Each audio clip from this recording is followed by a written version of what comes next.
Quezon, Raymond Benuya. Ken, Coach Mike. Maraming salamat, Mika. The OG Pampanga Giant Lantern, Raymond Benuya, who I feel like is one of the greatest ambassadors of the league. Oo. Dahil nagsimula yan, simulat sa pool. You see the quarter scoring here. Yung first and third quarter periods, Coach Mike, a lot of points put up by both teams. Second quarter, medyo nag-slow down. But, you know, for Abra, what do they need to do here if they want to hold off itong Quezon, as Gabayni will miss? Well, they gotta continue to put pressure on the defensive end of the floor and force those turnovers, because dun sila nakaalagwa ng malaki yung magandang scoring nila, especially of yung mga. After coming up with 8 points in the first half, he really set the tone, hitting 2 big triples in the first period. Now here he is at the line. Itong free throw na ito ay hatid sa atin ng Extreme Appliances, ang subok at kompletong appliance brand ng Pilipinas. And I feel it helps a lot his game. Itong si LJ Gonzalez, because every time he makes threes, it really just opens up those gaps. Especially pag na-generate yung mga close outs, pagbantay sa kanya, because he's not only a good feeder, he's also a good finisher in the paint. But missing both of his free throws, Abra stays in front. Step back free from Dave Ildefonso. He will miss. LJ Gonzalez with Vince Magbuhos, Joseph Gabayni, Joshua Yero, and Christian Pagaran. Good closeout by Gio against Vince. Vince, the shot fake. He drives straight to the cup for 2 points. How about the help of Joseph Gabayni, though, clearing that entire lane for that Vince Magbuhos drive after that, fake after that block attempt by Gio Chu. Dave matched up against Christian Pagaran. Serrano working on Yero. Settles for a free. Tatalbog palabas. Gonzalez against Taiwan. And Marwin giving up the foul. I like that defensive switch of Coach Eric, putting Yero on Echo Serrano and Pagaran over on Dave. See this good drive right here by Vince Magbuhos, really, drawing out that defense with that shot fake before putting the ball on the floor and attacking the paint. Also credit that screen provided by Joseph Gabayni. Now he offers a screen up top to Gonzalez. Good Magbuhos, balik kay Gabayni, turns down the shot. Now he settles for a free throw jumper. And that's exactly what Quezon needs. They are up by 3, 57-54. And he has to take that jumper. As JHU has been drop coveraging against him, you have to take that shot if you're Joseph. 18 assists already for Quezon. Joseph Gabayni with 7 points and 7 boards. Batino goes at Gabayni. He will miss. Gabayni secures his 8th rebound. Another big play involving Joseph Gabayni, this time on the defensive end of the floor. LJ, pass outside. Magbuhos puts it on the deck.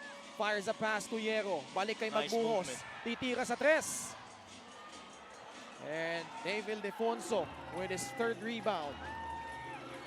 Mike, he challenges the defense of Vince, and Magbuhos will be called with a personal foul. Kaya napakahalaga para sa Quezon Huskers, Ken, na hindi turn over yung bola. Yun ang nangyayari.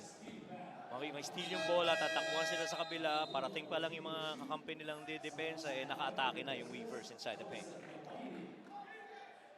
Abra, throughout the course of their stint here in the MPBL, is 9-0 at home. They were 3-0 last year, 6-0 this year. Won both of their games in the elimination round against this very same Quezon Husker squad. Tinalo rin nila yung Pangasinan. And then in the playoffs, they beat both those 2 teams. And also, in the first 2 rounds, Ilagan, Isabela, and Caloocan. Tsaka iba rin yung naging, credit to the team of Coach Louie. Iba rin yung naging challenge ng Ilagan against dito sa Weavers. But as I look at the numbers now, Ken, halos lahat dikit except for turnovers, points of turnovers and fast breaks, which is pretty much advantage for the Weavers only because doon sila pumupuntos ng marami. Pagaran with a 3. This guy has come out to play off the bench. 14 points, 4 rebounds, hitting all 6 of his shots from the field. In the quarters, when they made their threes, is when the Huskers have really done well. This time, a good ball swing over to Pagaran for that 3. 3-point shot brought to you by Extreme, their one-stop shop appliances. This is the MPBL National Finals, where the top teams collide in their respective divisions. Abra getting a stern test right now. Uduma inside, masyadong malakas. Bola mapupunta sa Quezon. They secure a stop off a timeout. If there's one thing that's evident from the Huskers, even if you stretch back into games 2, 3, 4, and 5 in that Binyan series, is yung depensa inside the paint.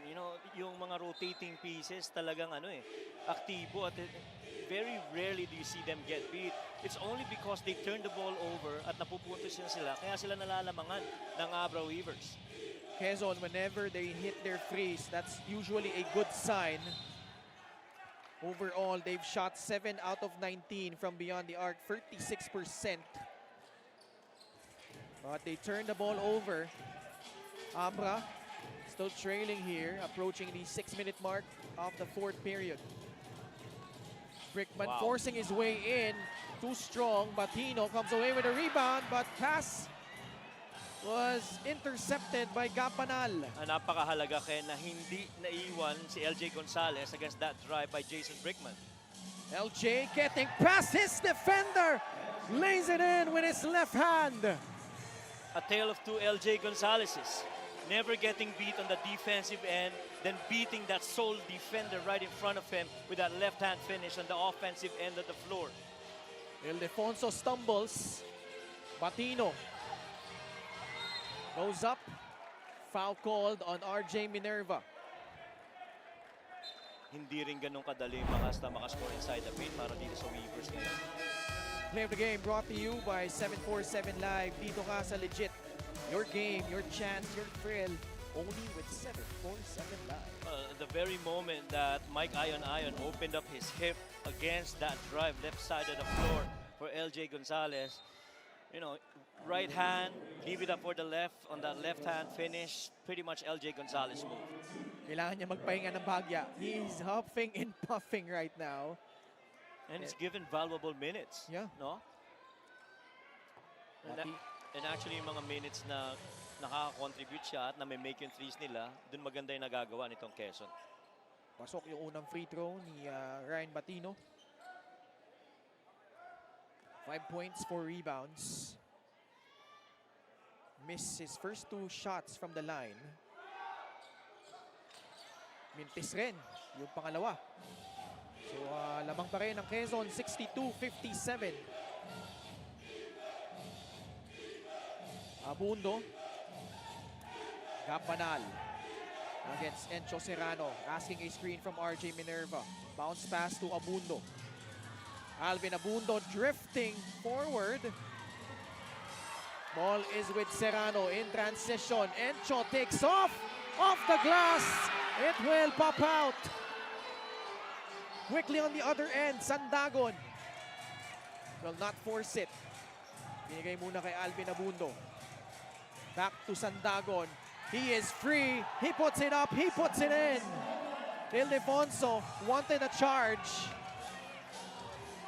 Well, it was the no-man help that side of the floor for Dave. And he was asking for that charge. But how about that decision by Simon Sandagon to wait for his teammates before, instead of attacking? Foul against Al Tamsi. That's their last foul to give. And this was that good roll by Simon Sandagon. Before that, hindi niya pinuwersa, Inantay niya yung kakampi niya. Binigay niya. They went in that 2-man action. And that right side of the floor pretty much open for him to go and create. Let me correct myself. Just the 3rd team foul against Quezon. Maikling pahinga lang para kay LJ Gonzalez. He is back in 4 minutes and 29 seconds left in regulation. They're protecting a 7-point lead. Jason Brickman scoreless here in the second half. Or actually, only 2 points here after coming up with 5 in the first 2 quarters. Well, that was a hold on LJ Gonzalez pagkatapos na nabantayan niya itong si Dave Ildefonso, and I'm sure he had to go to that foul because he didn't want to get beat downhill. At hindi naman ganun kadali nabantayan itong si Dave, lalo na kung pababa na papunta na ng drive. Pagaran also marking his return. He is tasked now to guard Jason Brickman. Solid screen provided by Batino. Now it's with Ildefonso. Sizing up Banal. Pass outside. High arcing free. Ball did not hit the rim. Batino, baseline drive. Scoop layup, no good. Battle for the ball. And it will end up with Quezon gaining the possession. Oh, you see the activity of both these teams. Encho Serrano, you got LJ Gonzalez in that action. I believe it was Gab Banal as well. And Hierro, everybody tapping that ball outside, trying to get possession of that rock. Who touched it last? Yeah, very tricky situation. But Abra using their coach's challenge on that last out-of-bounds play.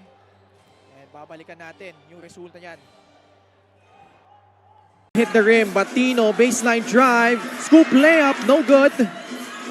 Battle for the ball. And it will end up with Quezon gaining the possession. Oh, you see the activity of both these teams. Encho Serrano, you got LJ Gonzalez in that action. I believe it was Gab Banal as well.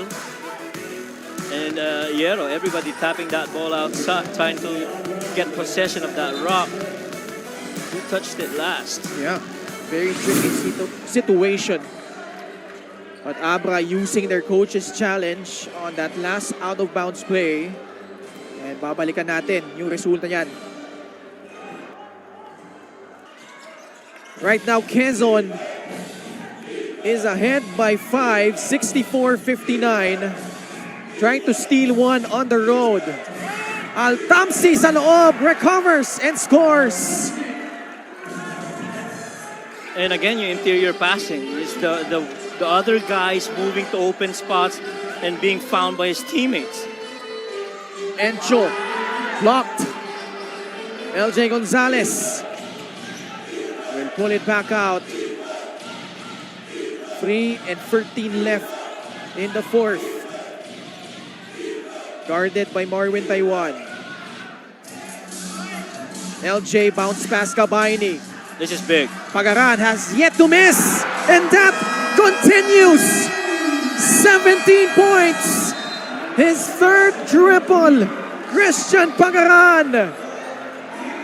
And you talk about the patience of the Quezon Huskers to execute on their end of the floor. Got off that 2 on the ball. Took that shot on the corner for Pagaran. Christian Pagaran with a game of his life. 17 points, 4 rebounds, hitting all 7 of his field goals, including 3 from downtown. What a performance. You really just have to admire the performance of a Christian Pagaran, stepping up to the plate big time in game number 1 of the finals against the Abra Weavers. Coming into this game, averaging just 4.7 points. But boy, turning the tables and giving Quezon its first double-digit lead, 69-59. But you know what's more concerning now, Ken? For the Abra Weavers, we have not seen them make a field goal in the fourth. Their points have come from the line. Ildefonso hinila yung kanyang jersey as he went up. Well, just 5 points scored by the Weavers in this quarter. Dave Ildefonso just 2 points in the second half. And they have not gotten any field goal makes. They've taken 4 shots from the outside, from 3, 1 shot off the perimeter, And about 6 shots inside the paint, everything coming off empty. And again, you go back to the defensive rotation inside the paint for the Quezon Huskers. Abra, to their credit, has gotten a lot of free throw attempts in this half. But only 11 out of 18 overall. But that free throw makes this a free possession ball game. Still a lot of time left. 69-60. LJ against Mike Gonzalez on an island. 5 on their shot clock. Pull-up jumper by LJ, no good. Ball tap, Gonzalez unable to save it. And Abra getting a stop. Welcome Kenneth was ready to receive that ball going on the outside. But again, you know, you love the effort of LJ trying to steal that, chase that ball and give them another crack at it. Now it's the Weavers' turn. You've got to score. Brickman stepping into a free. He cuts it down to 6, 69-63. 6-point lead, approaching the 2-minute mark. You're still in this if you're the Weavers. That's just a first field goal Yes, of indeed. Abra in this quarter. Bagaran turns down the shot. His first miss. We are down to the last 2 minutes of regulation. And I think they're going to want to challenge this because this is very important.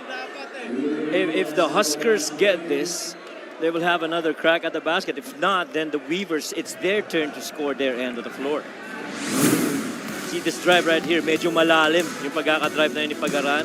Tapigan ng bola. Oh, that looked like off Joseph. Mali yung angulo eh. Sa ang hirap kasi. Wrong foot. Try to go for their right-handed layup. Right. And after the review, Abra regains possession. A minute and 59 left. Just a 2-possession ball game. Still a lot of time for them to make some ground. And rightfully so. That really should be Abra basketball. But yung attempt lang ni Joseph Gabayni to get deflection, I feel Joseph is one of the more unsung heroes of the Huskers in this run. Because you have to remember, he had to contend against the big guys of the Weavers. Fourth quarter field goal, 7 of 10. Quezon, Abra just 1 of 13. They do have more free throws in total. Ion for 3. Air ball. Brickman with offensive rebound. Taiwan, he drives. Oh! Pass in between Brickman and Ion. They turn the ball over. Boy, those were a couple of good shooters that side of the floor for the Weavers. Really wasn't clear where that pass was intended for. And they go small. Ildefonso playing the 4 spot. No Encho Serrano inside for Abra in the closing minutes. Now it's with LJ. Pressure applied by the Weavers. Someone is free on the left side. It's Hierro who drives. He loses it. Chance for Abra. Jason. Brickman. Yes!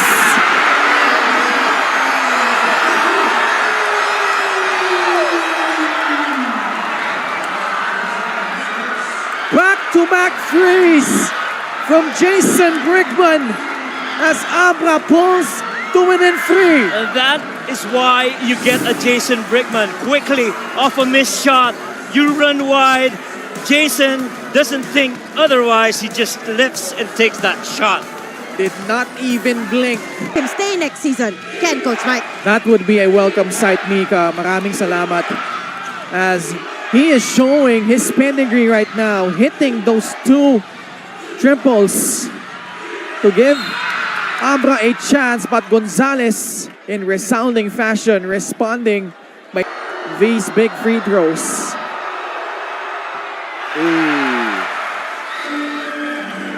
Off the bench, you're cold. This close of a game. This is a 1-possession game. You're playing, you're visiting the home of the Abra Weavers. A place where for some teams, just too much. Yeah. Ilagan got blown out here in the first round. Same case with Caloocan. Pangasinan lost by a significant margin as Tagle missing both. Abra just down by 1 possession. Marwin Taiwan. The pass to Uduba inside. Gets the basket plus a foul.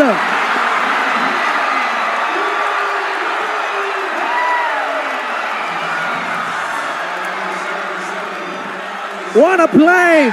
Taiwan setting up Uduba. And that is our assist of the game, powered by 747 Live. Dito ka sa Legit. Emma.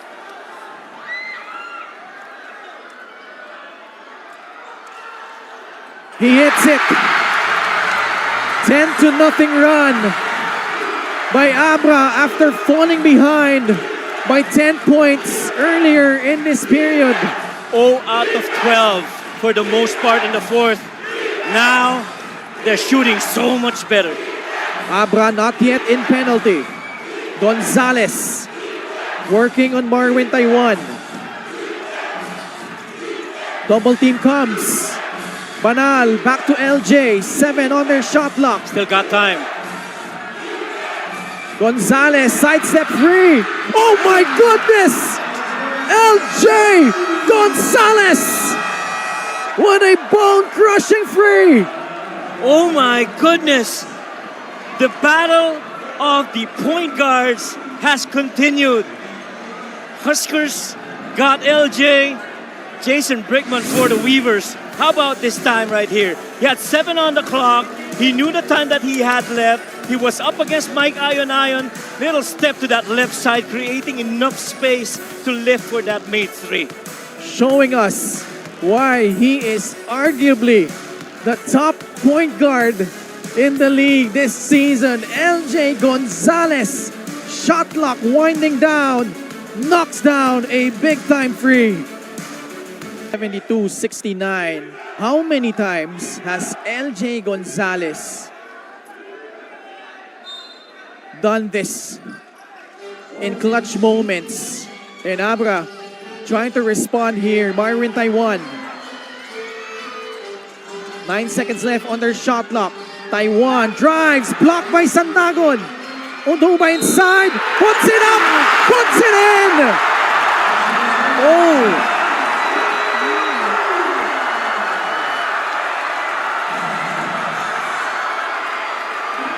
Back-to-back three-point play opportunities for John Uduba. And this is why this season is gonna be magical. See that missed attempt right there, but John Uduba refusing to give up, and once again gets a crack and a good chance for another three-point play opportunity. The big man really just continues to move, to locate missed shots and turning it into points for the Weavers. John Uduba, 5 points in the fourth quarter. None bigger than that shot right there. Maging si Kuya Ruds. Hindi na napigilan yung Nako. Uduba though has to hit this free throw. He does! Quezon will use their final timeout in regulation. 18.5 seconds left. Indeed. Been covering games here for 2 years. This is the loudest. This is the loudest. Walang duda. Oh yeah, walang duda. Mind you, Abra has a foul to give. Let's see if they will use it. Gonzalez. They get it out of his hands. Got Banal. 6 seconds on their shot clock. LJ. Banal. Pagaran for free. Oh my goodness! Christian Pagaran! But they will review it. Yeah, definitely they gotta review this. That was close. That was pretty close. I do agree. Some high drama here in Bangued. Everybody's up on their feet, waiting for the decision on this made 3. Was it before the buzzer or was it after? This is a big-time review. Let's see. Look at the clock. Ball in his hands. He did not get it Did off. not get it off. Did not get it off. That should be Weaver's ball. Yup, still in his hands. I think we'll see that again.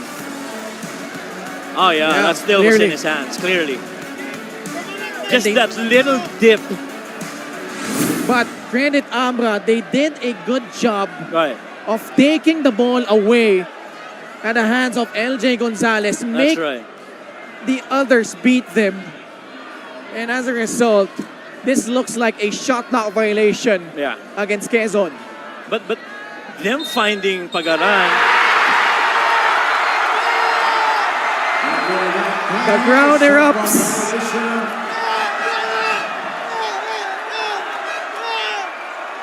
Yeah. That was pretty clear. that was pretty clear, I think.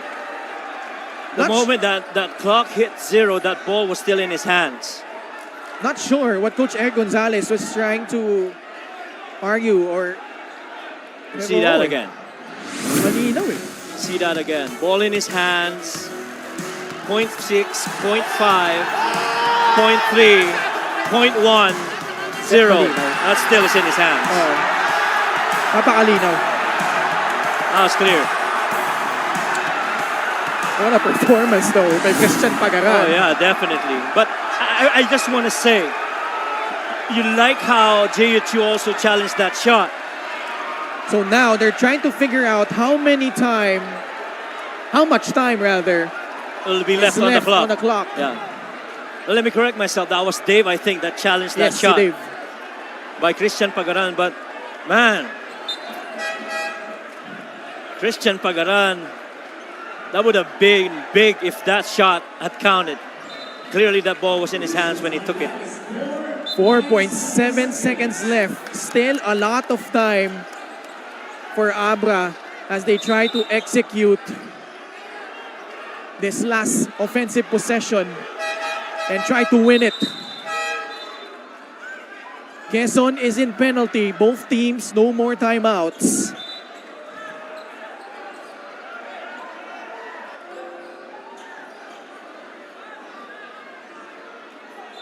So the 5 on the floor for Abra is Marwin Taiwan, John Oduba, Jason Brickman, Dave Ildefonso, and Mike Ayon.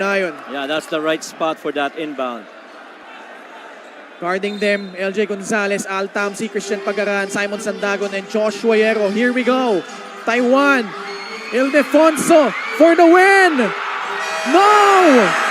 And we are going into overtime. And again, that Huskers defense holding up inside the paint. He got that ball over to Dave against Joshua Yero. Simon was waiting inside and he had to take it because the clock was winding. Had a good line though from Good Dave. look. 5 extra minutes to decide game number 1. Ball will stay with the Weavers. And alam naman natin, pagdating sa loob ng paint, talagang walang binibigay na madali itong Quezon Huskers. Baseline inbound, Abra. Ildefonso trying to shake off Gab Banal. Now it's with Batino. Backing down, Gabayni. Masyadong malakas. Si Uduba na naman na nakapulot. But that time he misses. So far, John Oduba's getting the better of Simon Sandagon in the rebounding battle. Good thing they were able to secure it. Now it's their turn. LJ almost lost his dribble. Gets it back from Gabayni. Gonzalez, Banal. 6 on their shot clock. LJ makes his move. He drives. Scoop layup. No good. Out of bounds. Abra basketball. Right now, LJ going to his foot speed to try and beat the defense of Jason Brickman. Medyo malakas lang, back rim yung tira na yon, and last touch before it went outside, Joseph Gabayni. Itong Abra went back to their traditional lineup, having 2 bigs on the floor. Jason Brickman, tough shot, unable to convert. Ball will go back to Quezon. So they have John Oduba, Ryan Batino, Jason Brickman, Marwin Taiwan, and Dave Ildefonso. Sa panig naman ng Quezon, Simon Sandagon, Joseph Gabayni, LJ Gonzalez, Christian Pagaran, and Gab Banal. LJ puts on the Jets high Oh, off the man. glass and in. Well, that middle lane, gut of the lane action by the Huskers have been a weapon that they've used, similar to how they did it in the Bedyan series. Pagaran snags down his 5th rebound to go along with 17 points. They say they go back to that middle ball action. LJ Gonzalez with 15 markers. He wants that clear left side of the floor. Gonzalez working on Brickman, facing a double team. Skip pass, Pagaran. Jump shot. Three-pointer is good. The guy can't be denied. He's been shooting the lights out. 3 minutes left in overtime. 5-point lead for Quezon. They steal the basketball away. LJ Gonzalez, Christian Pagaran coming up with the goods here early in overtime. They're going flat again on that middle ball action with Joseph Gabayni and LJ. LJ settles for a free. Oh, man. LJ Gonzalez. Big time shot to put them up by 80-72. Team with almost 10 per game. This first one was that skip and that corner waiting hands of Christian Pagaran. And then again on that next possession, you're getting LJ Gonzalez, that twisted screen by Joseph Gabayni, nobody right in front, and really just a clear basket make from 3 for LJ Gonzalez. 8-0 run as Abra sues for time. And those 2 threes by Pagaran and Gonzalez giving them this cushion as they do it on defense once again. Off the timeout, stealing that basketball away. So far this OT has been all Huskers basketball. Defensive stops and made threes. Someone is open. But Gabayni unable to connect with Magbuhos. Tatlo yung sumalubong kay LJ doon. Oh, pero kita mo kung gaano kalayo naging cover ng tulong para dito sa Abra Weavers. Ayon. That's big. Drains a free, cuts it down to 5. Here we go again. 80-75. We are down to our last 2 minutes. Gonzalez finally staying clear from Ayon, but they turn the ball over. Nobody helping him out in trying to bring the basketball down. Vince looks hurt. Yeah. Stumbling on the sideline. But again, when you have these shooters, including Mike Ayon, you definitely got a chance. And that lift from that 3 on that left side of the floor, nobody right in front of him, and he makes it. Yeah, clearly a free. 2-possession game. Oo, halos kapareho lang nung sitwasyon kanina in the fourth quarter. Now, minute and 53, you're down 5. I say it's too early to be going to your 3 game if you're the Weavers. But if it's available, you can't shy away from it, because especially if you have Jason Brickman inside the floor. Now, if you're Quezon, Coach Mike, you've done a great job of at least limiting yung field goal shooting nitong Abra. Si Commissioner Kenneth Duremdes, Rudy Distrito, Emer Oreta. But they have to secure the defensive board. Yes. 2 offensive rebounds, 2 3-point plays from John Aduba earlier. Gave Abra some life late in that fourth period. Yeah, aside from the 3-point makes, it's the offensive rebounding, particularly from John Aduba, that has kept them in this game and forced this game into regulation. Aduba receives the pass, balik kay Jason Brickman. Oh, what a pass. Aduba inside, man. he scores again. That was a gutsy play, but calm under pressure, Jason Brickman. Somehow you have to marvel at the talent of a Jason Brickman. If he's not hitting 3, he's finding teammates for shots like those. Gusto nyo lang puntahan si LJ. He receives the basketball against Marwin Taiwan. Facing a double team. Gonzalez, pinagpag yung depensa. Pasa palabas, Banal. Masyadong malakas yung 3. Offensive rebound by Joshua Yero. It's a foul against Oduba. Both teams, no. Actually, that's the good thing that they did in the fourth quarter. Not yet in penalty. Yes, Last foul to give for Right. the Weavers. that's right. They missed out on that box for Joshua Hierro, allowing him to secure that offensive rebound and give them another crack at the basket for the Huskers. A minute and 25 left. Can Quezon hold on? LJ Gonzalez with 18 points. Another double team comes. That time they break up the play. Ayon susugod. And he will earn himself 2 free throws. Boy, you like that defensive adjustment right there. Ayon runs to LJ, wants the ball out of the hands of LJ. They knew that pass was going to break the paint, but John Oduba anticipating it and getting that deflect. And now you've got Mike Ayon on the line. And you're down only 3 with a possibility of making this a 1-point deficit. Mike Ayon hits the first free throw. Again, they're playing Yeah. without Encho Serrano on the floor. So Coach Yong Garcia making a choice. Well, this game's not done yet. Ay, layo pa nito. Layo pa nito. 71 seconds left in overtime. 80-79. Quezon clinging on to this 1-point lead. It's been a game of runs in overtime. Quezon jumped out to an 8-0 start. Ambra responding with 7 unanswered points of their own. And now, they try to get a stop here. Another ball handler for the Huskers. With Abundo on the floor. Abundo against Jason Brickman. Banal receives it. He traveled. Yeah, he did. Shuffled his feet. That back cut was late. And Gabanal was going to the elbow on a jump stop, waiting for that back cut. Was it Vince Maguos? He was pretty much late. Kasi hindi na maganda yung spacing that side of the floor. There were a couple of them in there. And again, Abra doing a solid job of not letting LJ Gonzalez catch the basketball.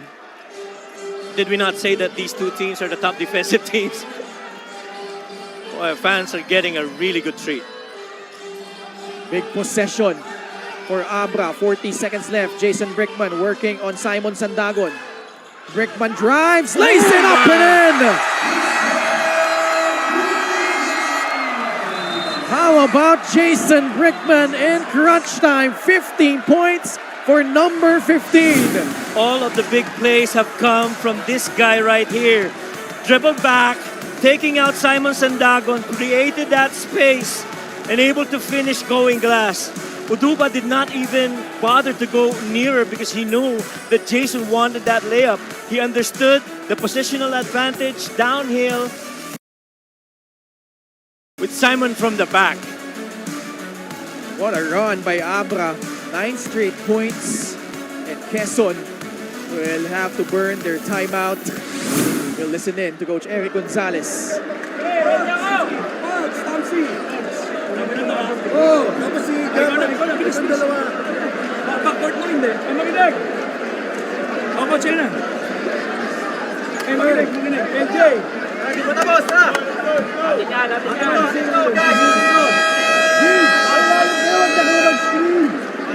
LJ, ayun guys, tsaka si Gab dito.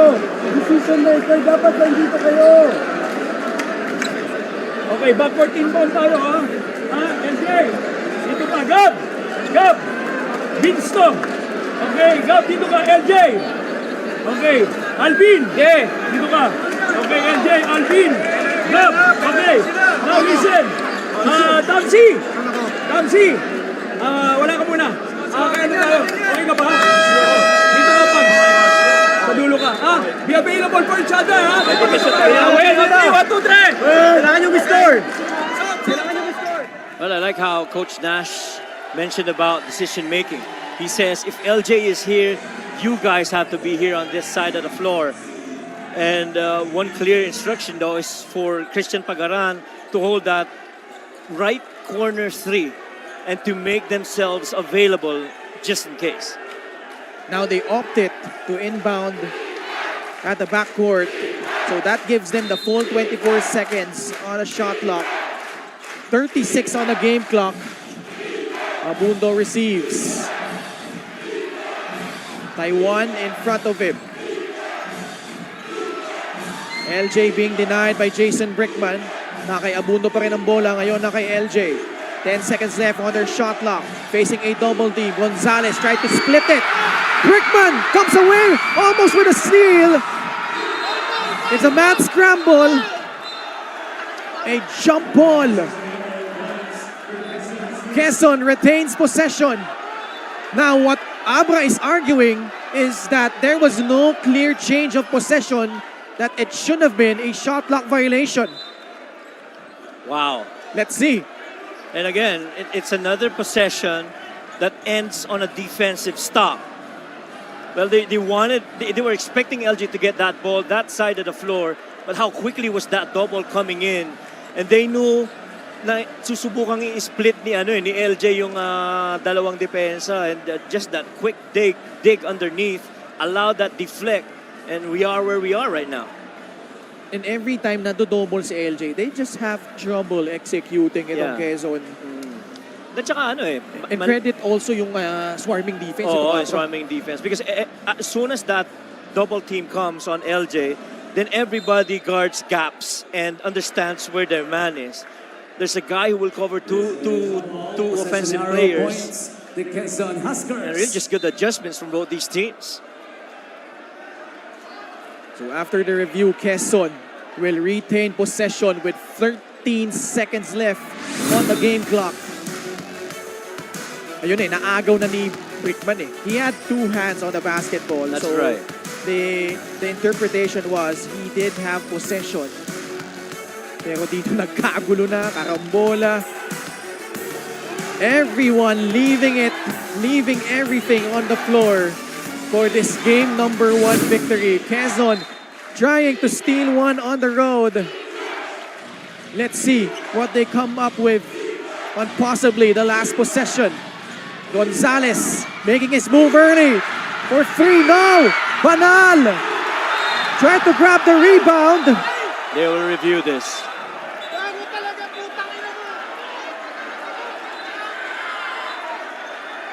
Let's see. Initial call was Quezon basketball. Boy, they had a couple of looks after that miss by LJ. Good defense though by Marwin. See that 3 a little bit to the right. Hits the board. Gab goes for it. Yeah. Oh, it looked like off Gab. Off his arm. Yeah, At least on that it. angle. Indeed. And only because he made a 3 earlier. Oo. But again, lumalabas yung pagod dun sa situation. You can't blame LJ because pretty much that adrenaline allows you. This is the same look that I had earlier. And then I pasok ko yung 3-pointer. So why not take it? Actually had a good look. Indeed. Had his legs under him. Yeah. But just way off on A that little bit shot to the that right. time. Oo, konti sa pakanan yung tira niya eh. Now, in case Abra gets the basketball back, Quezon kailangan ng foul dito. They need a quick foul, that's right.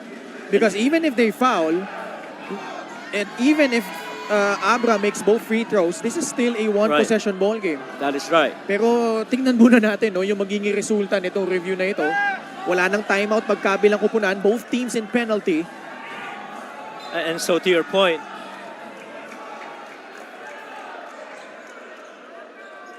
this is very important for both these teams now. Jay Castroverde, our crew chief, going to Richard Tampos. The initial call was Quezon basketball. The review was inconclusive, so we will stand on the call. Quezon Huskers basketball. Quezon will retain possession. 5.7 man. seconds left. Hold on to your seats, ladies and gentlemen.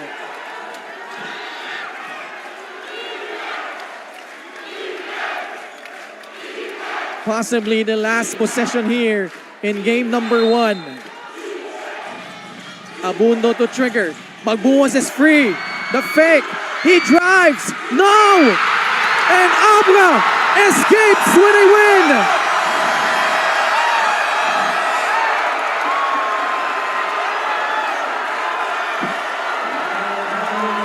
What a fight back by the Abra Solid North Weavers, getting their first real test at home and delivering when it mattered the most. Visibly emotional kong JB Bernos. Oh yeah, letting all that pressure, all that